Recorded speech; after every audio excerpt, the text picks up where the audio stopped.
ছাত্রছাত্রীরা আশা করি ভালো আছো, সকলে সুস্থ আছো। আজকে আমরা আলোচনা করব আলোকের ব্যতিচার। আলোকের ব্যতিচার।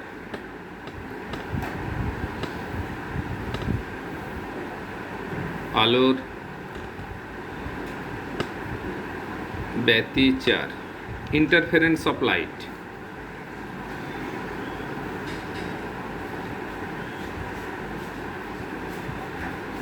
of light.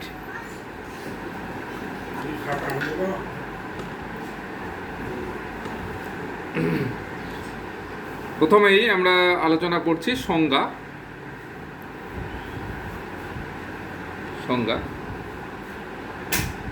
আসলে ব্যতিচার বিষয়টা কি? ব্যতিচার বিষয়টা হচ্ছে দুইটি আলোক তরঙ্গ একটি বিন্দুতে এসে উপরে পাতিত হবে, অর্থাৎ দুইটি তরঙ্গ আলোক তরঙ্গ এসে একটি বিন্দুতে মিলিত হবে, এবং এক্ষেত্রে যদি মিলিত হয় দুইটি তরঙ্গের আলো, তো বিশেষ এবং উপযুক্ত আলোক তরঙ্গ হতে হবে। তবে একটি বিশেষ ধরনের নকশা যেখানে মিলিত হবে সেই বিন্দুতে একটি বিশেষ ধরনের নকশা দেখা যায়। কখনো সেই নকশা, কখনো অন্ধকার, কখনো উজ্জ্বল, এরকম একাধিক নকশা, বিশেষ ধরনের নকশা দেখা যায়। তো সংজ্ঞায় চলে আসি। দুইটি উপযুক্ত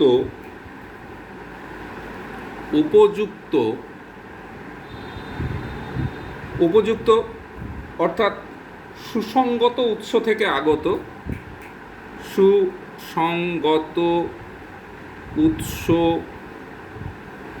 থেকে আগত দুইটি, তাহলে এটাই হচ্ছে দুইটি উপযুক্ত আলোক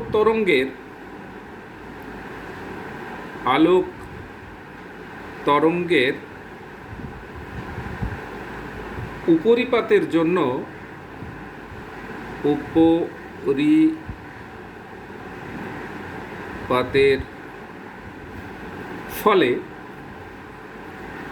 ফলে মাধ্যমের বিভিন্ন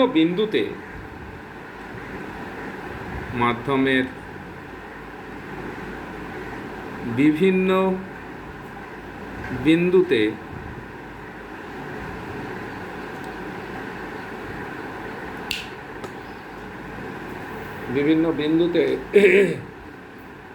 আলোর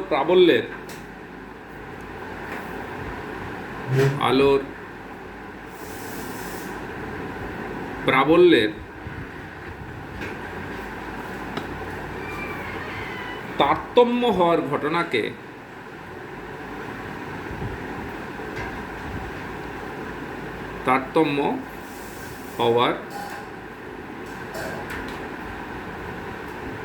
ঘটনাকে আলোর ব্যতিচার বলে। আসলে এই প্রাবল্যের তারতম্য হয়, তার মানেই কখনো অন্ধকার, কখনো উজ্জ্বল, এরকম একটি নকশা গঠিত হয়। এই ব্যতিচার আলোর ব্যতিচার বলে। এই যে ব্যতিচার দুই রকমের। একটি গঠনমূলক ব্যতিচার, আর একটা হচ্ছে ধ্বংসাত্মক বা ভাঙনমূলক ব্যতিচার।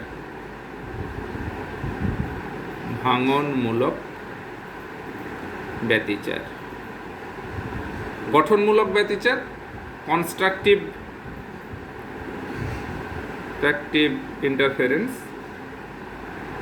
Interference of light.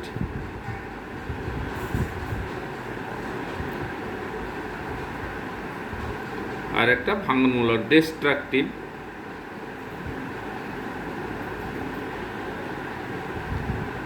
Interference of light.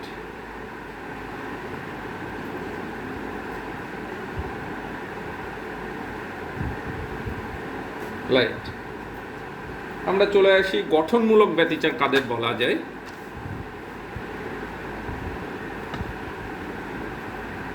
গঠনমূলক ব্যতিচার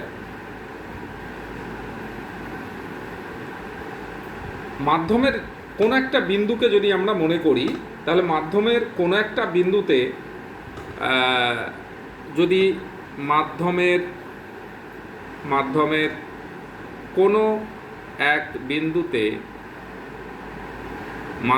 কোনো এক বিন্দুতে সরণের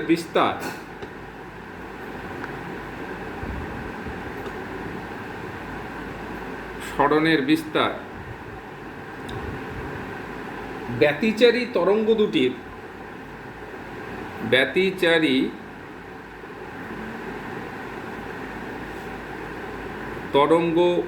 দুটির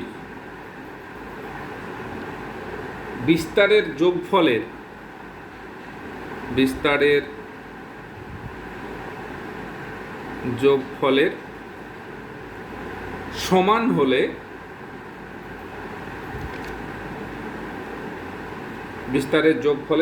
সমান হলে তাকে গঠনমূলক ব্যতিচার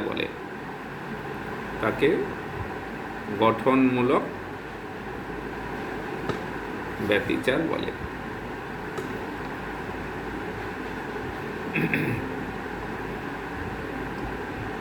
যেমন আমরা উদাহরণবশত আমরা ভাবতে পারি, যদি দুটি তরঙ্গের বিস্তার সমান, তাহলে আবার সমদশাতেও থাকে, তবে লব্ধি বিস্তার হবে একটা বিস্তার দুটো সমান, মনে করা যাক যে দুটোই বিস্তার হচ্ছে এ। যদি দুটি তরঙ্গের বিস্তার সমান, মনে করা যাক বিস্তার দুটি হচ্ছে স্মল এ ধরা গেল, তো সমদশাতেই থাকে, এরা সমদশাতেই থাকে যদি এমন হয়, তাহলে লব্ধি বিস্তার কত হবে? তবে লব্ধি বিস্তার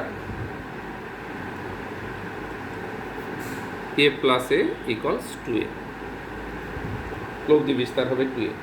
এছাড়া কোনো বিন্দুতে আলোর প্রাবল্য ওই বিন্দুতে সরণের বা বিস্তারের বর্গের সমানুপাতিক হয়। আমরা জানি I is proportional to a square, তার মানে বিস্তারের বর্গের সমানুপাতিক। তাহলে আমরা এখানে বুঝতেই পারছি যে I is proportional to, এখানে যেহেতু 2a, তাহলে 2a তার স্কোয়ার, তার মানে I is proportional to 4a²। এটা ভ্যালুটা আগের থেকে মানটা বেশি হয়ে যাচ্ছে। এই জন্য ব্যতিচারী তরঙ্গ দুটি কোনো বিশেষ বিন্দুতে সর্বদা সমদশায় থাকে বলে এক্ষেত্রে গঠনমূলক ব্যতিচার সৃষ্টি হয়। আচ্ছা, এবার আমরা চলে যাই ধ্বংসাত্মক বা ভাঙনমূলক ব্যতিচার।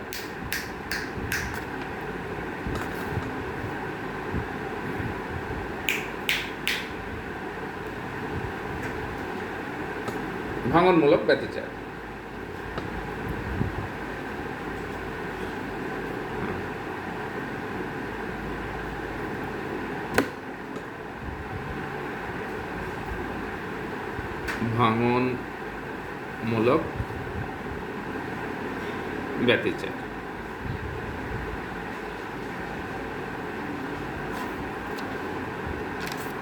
ভাঙনমূলক ব্যতিচার এক্ষেত্রে মাধ্যমের কোনো বিন্দুতে সরণের বিস্তার ব্যতিচারী তরঙ্গ দুটির বিস্তারের বিয়োগফলের যদি সমান হয়, তাহলেই তাকে বলা হয় ধ্বংসাত্মক ব্যতিচার।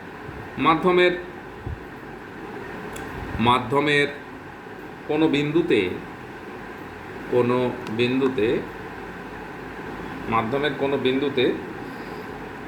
সরণের বিস্তার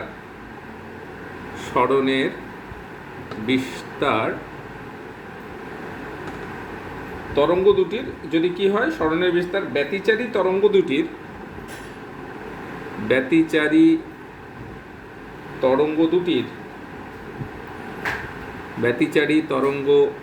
দুটির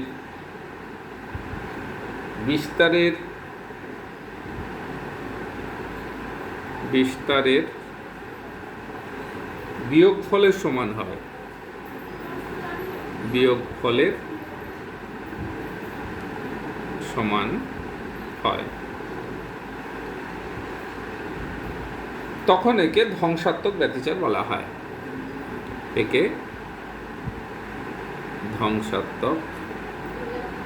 ধ্বংসাত্মক ব্যতিচার বলে। এক্ষেত্রে উদাহরণ একইভাবে আগের মতোই আমরা বলতে পারি যে যদি দুটি তরঙ্গ বিস্তার সমান কিন্তু বিপরীত দশায় থাকে, দুটি তরঙ্গ, উদাহরণ দুটি তরঙ্গ কি থাকে, নাহলে বিস্তার সমান, এই বিস্তার সমান এই দুটোকেই আমরা ধরে নিয়েছি, ধরে নিয়েছি, এবং এরা যদি বিপরীত দশায় থাকে তাহলে সেই বেলায় কি হয়, বিপরীত দশায় থাকলে লব্ধি দশা a = a - a, তা = 0, তাহলে লব্ধি বিস্তার কত হয়ে যায়, 0 হয়ে যায়। তাহলে এক্ষেত্রে দেখা যাচ্ছে যে আমরা জানি যে প্রাবল্য I is proportional to a square, তার মানে কত হয়ে যাচ্ছে, মোট প্রাবল্য = 0 হয়ে যাচ্ছে। এক্ষেত্রে প্রাবল্য = 0 হয়ে যাচ্ছে। তো আমরা এরকমের ক্ষেত্রে বলতে পারি যে এটা ভাঙনমূলক, যার প্রাবল্য একদম 0 হয়ে যায়, এক্ষেত্রে বলতে পারি ভাঙনমূলক ব্যতিচার। বেশ, এবার সুসংগত উৎস, বিশেষ প্রকারের উৎস, সুসংগত উৎস,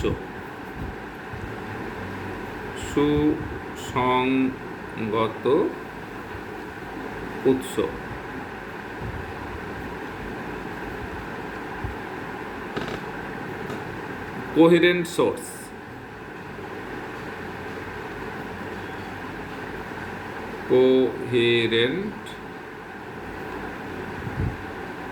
সোর্সেস, সুসংগত উৎস। এই দুইটি আলোক উৎস যদি এটা বিশেষ ধরনের দুটি আলোক উৎসকে একত্রে সুসংগত উৎস বলা হয়। তো দুটি কন্ডিশন এখানে লক্ষণীয়, যে দুটি আলোক উৎস সংজ্ঞাটাই আমরা বলছি যে দুটি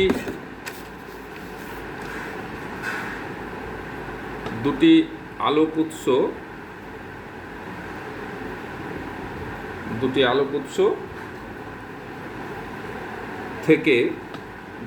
উৎস থেকে যদি একই তরঙ্গ দৈর্ঘ্যের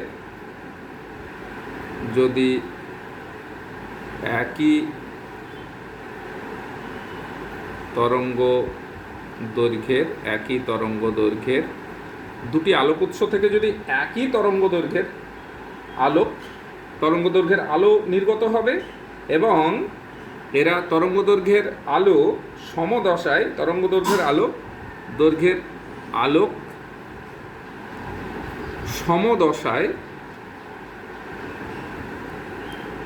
সমদশায় অথবা সমান দশা পার্থক্যে নিঃসৃত হয়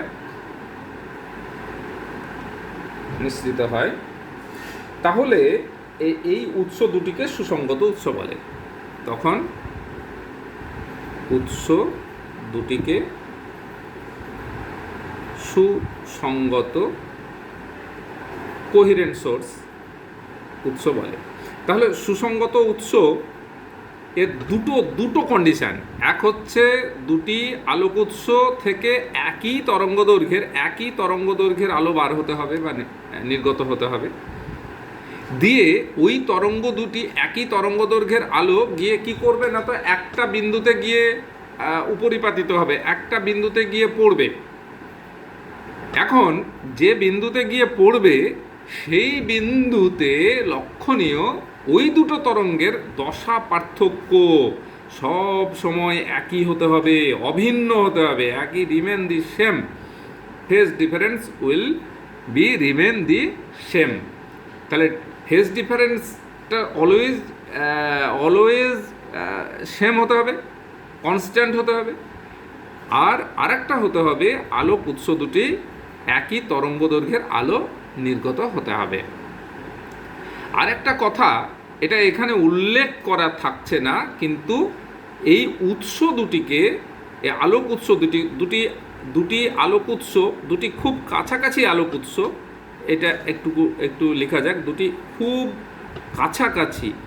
তার মানে এই আলোক উৎস দুটিকে খুব কাছে থাকতে হবে, তবেই এটা কিন্তু পসিবল। তার মানে তিনটে শর্ত অ্যাকচুয়ালি, যে আলোক উৎস দুটোকে খুব কাছাকাছি হতে হবে, এক, দুই, দুটি উৎস থেকে একই তরঙ্গ দৈর্ঘ্যের আলো নির্গত হতে হবে, আর যে বিন্দুতে পতিত হবে, অর্থাৎ দুটো আলোক তরঙ্গ যে বিন্দুতে সুপার ইম্পোজড হবে, যে জায়গায় পতিত হবে, মিলিত হবে, সেই বিন্দুতে দুটো আলোক তরঙ্গেরই দশা পার্থক্য সর্বদাই অভিন্ন হতে হবে বা একই হতে হবে।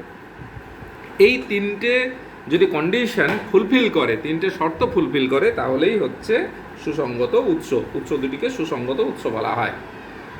বেশ, এবার আমরা আলোচনা করব ইয়ংয়ের দ্বিরেখা ছিদ্র পরীক্ষা।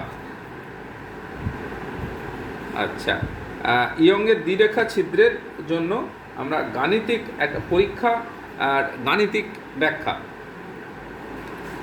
ইয়ং এর দ্বিরেখা ছিদ্রের জন্য ব্যতিচার গঠন অর্থাৎ গাণিতিক ব্যাখ্যাটা আমরা প্রথমে করব। আমরা নকশা বা চিত্রের সাহায্যে পরে করব, এখন আমরা গাণিতিক ব্যাখ্যা আমরা করব। মনে করা যাক যে দুটো তরঙ্গ, সমান তরঙ্গ দৈর্ঘ্যের আলো, দুটো উৎস থেকে আগত, সেটা সমান তরঙ্গ দৈর্ঘ্যের আলো। সেই তরঙ্গ দুটি মনে করা যাক y1 equals a1 sign omega টি, একটা তরঙ্গ। আর আরেকটা তরঙ্গ মনে করা যাক y2 equals a2 sine omega টি প্লাস থিটা। কারণ এদের দশা পার্থক্য লক্ষ্য করো, এদের দশা পার্থক্য হচ্ছে থিটা। প্রথমটার শুধু ওমেগা টি দশা, আর দ্বিতীয়টার omega T plus theta, so that দশা পার্থক্য হচ্ছে থিটা। তাহলে আমরা এদের উপরিপাতিত নীতি অনুযায়ী বলতে পারি যে একটা বিন্দুতে যদি এই দুটো তরঙ্গ উপরিপাতিত হয়, তাহলে উপরিপাতিত হলে y equal to y1 plus y2। আমরা লিখতে পারি দুটোকে a1 সাইন ওমেগা টি প্লাস a2 সাইন ওমেগা টি প্লাস থিটা লিখতেই পারি। তাহলে একটুকু খুলে নিই, তাহলে a1 সাইন ওমেগা টি প্লাস, এবার a2 sine omega T plus theta, sine a plus B ফর্মুলায়, সাইন a কস বি কসে সাইন বি, সে ফর্মুলায়। তাহলে a2 sine omega T cos theta plus a2 cos omega T sine theta. বেশ, তার মানে আমরা একটুকু সাইন ওমেগা টি দুই দিকে চলে যাবে, তার মানে a1 plus a2 cos theta sine omega T, এটা কমন নিয়ে নিলাম আমরা, plus a2 cos omega T sine theta. এটা আমরা করতেই পারি, তার মানে ইকুয়ালস, আমরা এক কাজ করে ফেলি, এই a1 a2 cos omega cos theta, এই গোটা পোর্শনটাকে a কস ফাই মনে করি, এটাকে a কস ফাই। তাহলে a cos phi sine omega T plus, আমরা মনে করে ফেলি যে এই যে a2 sign a2 sine theta, এই পোর্শনটাকে আমরা মনে করে নিই এ সাইন ফাই, তাহলে এ সাইন ফাই কস ওমেগা টি। তাহলে লক্ষণীয় এটা হচ্ছে এ কসে sign omega T sine phi কস ওমেগা টি, তার মানে এ সাইন ওমেগা টি প্লাস ফাই, এটা হচ্ছে কি না হলে ওয়াই এর মান। যেখানে আমরা যে দুটো ধরে নিলাম একটু লিখে ফেলি ডান দিকে, সেটা যে A one plus A two cos theta equal to আমরা এ কস ফাই ধরে নিয়েছি, A cos phi, and also কি ধরে নিয়েছি না হলে A two sine theta equal to A sine phi. এই দুটো আমরা ধরে নিয়েছি। এই ধরে নেওয়া থেকে কিন্তু ইন্টারেস্টিং কিছু রেজাল্ট আমাদের বার হবে। এই ধরে নেওয়া দুটো থেকে আমাদের ইন্টারেস্টিং রেজাল্ট আমরা এখানে বার করতে পারবো। নাহলে যদি দুটোকে আমরা উভয় পক্ষে বর্গ করে ফেলি, তাহলে এ স্কোয়ারিং দিস টু রিলেশনস, তাহলে capital A square equal to আমরা A one A square plus A two square plus two A one A two cos phi cos theta আমরা পেয়ে যাব। তার মানে A equals root over A one square plus A two square plus two A one A two cos theta মান পেয়ে যাচ্ছি। তার মানে tan phi equal to and also tan phi দুটো আমরা পাচ্ছি, tan phi equal to a two sine theta by a one plus A two cos theta.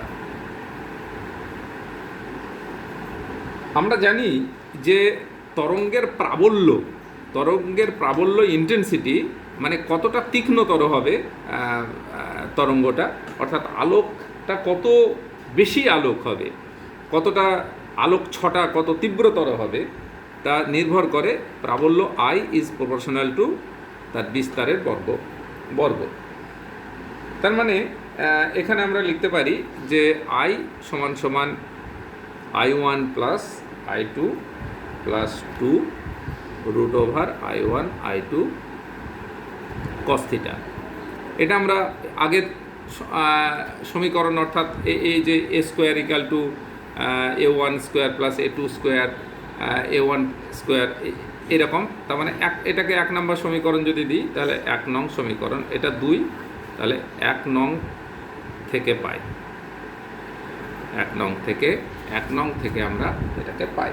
আমরা বলতেই পারি যেখানে আই ওয়ান আর আই টু হলো দুটি তরঙ্গের দুটো প্রাবল্য, তাহলে যেখানে আই ওয়ান আই টু হচ্ছে দুটি তরঙ্গের প্রাবল্য। এখানে দেখো কতগুলো আমরা শর্ত পাই, সেটা হচ্ছে গঠনমূলকের শর্ত, যে সর্বোচ্চ প্রাবল্যের শর্ত 1 কন্ডিশন 1 কেস 1 আমরা সর্বোচ্চ প্রাবল্যের শর্ত পাবো, সর্বোচ্চ প্রাবল্যের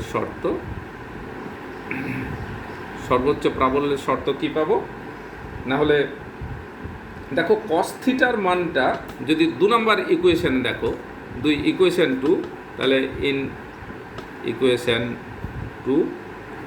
2 এ দেখো কস থিটার মান যদি পজিটিভ হয়, কস থিটার মান যদি পজিটিভ মানে +1 হয়, কস থিটার মান ম্যাক্সিমাম, কস থিটা এর মানটা যদি ম্যাক্সিমাম হয়, তাহলে কস থিটার মানটা ম্যাক্সিমাম হলে প্রাবল্যটা লব্ধি প্রাবল্য টোটাল প্রাবল্যটাও ম্যাক্সিমাম হবে। এখন কস থিটার মান ম্যাক্সিমাম মানে তো +1 মানে +-1 এর মধ্যে থাকে কস থিটা, তাহলে আমরা বলতে পারি I max equal to I one plus I two plus 2 root over I one I two. আর এখানে কস থিটা মানেই তো হচ্ছে এটা তো মানেই +1 ম্যাক্সিমাম কেসের জন্য, তাহলে আমরা এখানে লিখতে পারি যে I max equal to root over I one plus root over I2 তার হোল স্কোয়ার। এখানে যদি সাধারণ সমাধান করা যায় তাহলে থিটার মান এখান থেকে পাওয়া যায়, কারণ থিটা আমরা cos থিটা ইকাল টু +1 ধরেছি। তাহলে থিটা equal to 0, 2π, 4π, 6π and so on, এইভাবে চলতে থাকবে। এরকম জোড় গুণিতক এর হবে, যুগ্ম গুণিতকের হবে। এবার আচ্ছা, সর্বোচ্চ প্রাবল্যের শর্ত। এবার যদি আমরা গঠনমূলক ব্যতিচারের শর্ত বলি, যদি বলি যে গঠনমূলক ব্যতিচার, তাহলে তারও শর্ত আমরা পাবো। এক্ষেত্রে এই গঠনমূলক ব্যতিচার মানে cos থিটা সমান +1, এটা সমান হচ্ছে তোমার cos 2nπ, তার মানে +1 হতে গেলে, যেখানে n ইকুয়াল টু তোমরা জানো 0, 1, 2 অ্যান্ড সো অন। তাহলে দশা পার্থক্য সবসময় নিয়ম হচ্ছে দশা পার্থক্য থিটা ইকুয়াল টু 2π/λ ইন্টু পথ পার্থক্য। তাহলে আমরা 2π/λ ইন্টু পথ পার্থক্য, তাহলে 2π/λ ইন্টু পথ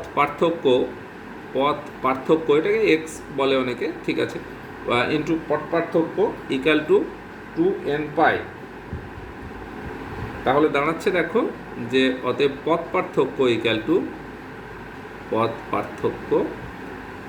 টু কত দাঁড়াচ্ছে, 2n ইন্টু λ/2, 2n ইন্টু λ/2।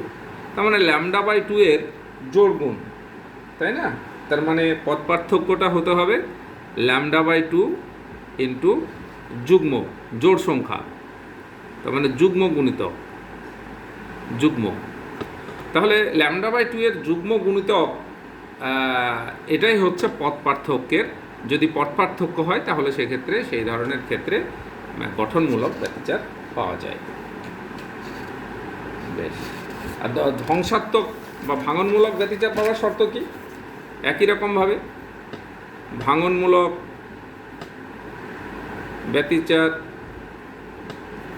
এটার শর্ত কি? এটা cos থিটা ইকুয়াল টু এক্ষেত্রে -1 হয়, আর cos থিটা ইকুয়াল টু -1 হলে থিটা ইকুয়াল টু আমরা জানি 2n+1 ইন্টু π। তাহলে পথ পার্থক্য ইকুয়াল টু, এখানকার শর্ত হবে পথ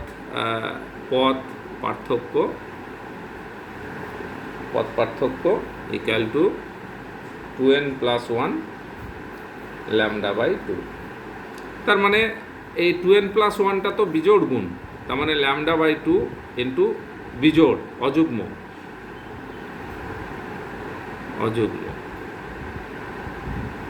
তাহলে λ/2 এর অযুগ্ম গুণ যদি হয় পথ পার্থক্য, তাহলে সেই ক্ষেত্রে ধ্বংসাত্মক বা ভাঙনমূলক ব্যতিচার সৃষ্টি হয়। তাহলে আমরা আলোচনা করলাম এক্ষেত্রে যে ব্যতিচার গঠনের শর্ত এবং ব্যতিচার গঠন কিভাবে হয়, সেখান থেকে ভাঙনমূলক ব্যতিচার এবং গঠনমূলক ব্যতিচার আমরা আজকে আলোচনা করলাম। ঠিক আছে, নট সো মোর টুডে।